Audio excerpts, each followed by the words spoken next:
জগন্নাথ দর্শনের পর আমরা ফাইনালি চলে এলাম সমুদ্রের ধারে। না, প্রথমেই আমরা সি বিচে যাইনি, যেহেতু দুপুর হয়ে গেছিলো আমরা লাঞ্চ করতে চলে এসেছিলাম। আর যতবারই পুরী যাই এই হোটেল কাম রেস্টুরেন্টটাতেই আমরা খাই, এটা একটা বাঙালি হোটেল।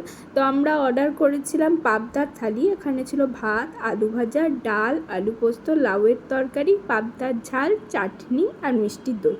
জানো তো এদের এত ভালো হয় রান্নাগুলো, আমরা প্রতিবারই এখানে খাই।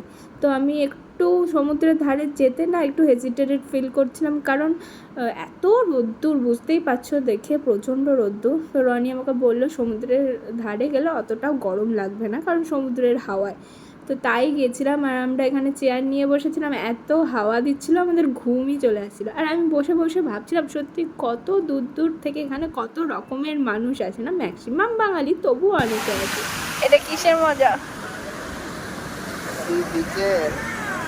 সানবার্ন করছে, সানবার্ন।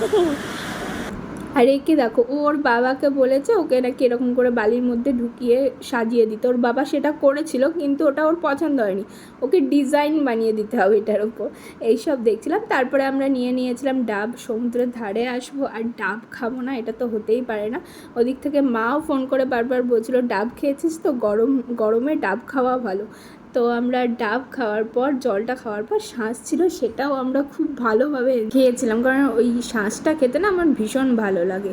আর বলছিলাম আগেই যে কত ধরনের মানুষ আছে, কত রকমভাবে সমুদ্রের মজা উপভোগ করে, না এদের দেখে সেরকমই ফিল হয়। তারপরে জানো তো কাপলগুলো ফটোশ্যুট করছিল দেখে আমিও রনিকে বললাম, রনি বলল যে ওর নাকি খুবই ঘুম এসেছে, আর বিয়ের পরে নাকি এইটাই স্বাভাবিক, ফটো তোলাটা অতটাও স্বাভাবিক নয়। তো এইরকমই মজা করতে থাকে ওর সাথে। তারপরে আমরা বাড়ি চলে এলাম, দেখা হচ্ছে নেক্সট ব্লগে, টাটা।